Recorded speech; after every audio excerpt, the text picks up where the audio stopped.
ধরনের কৃষিজ পণ্য যা মূলত তামাক গাছ থেকে সংগ্রহ করে শুকিয়ে সংরক্ষণ করা হয়।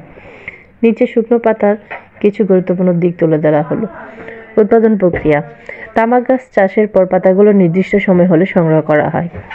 এরপর পাতাগুলোকে শুকাতে দেওয়া হয় রোদে বা বিশেষভাবে নিয়ন্ত্রিত শুকনোর ঘরে। এটি পাতা সংরক্ষণের জন্য এবং এর স্বাদ ও রং গন্ধ ঠিক রাখার জন্য গুরুত্বপূর্ণ। প্রকারভেদ।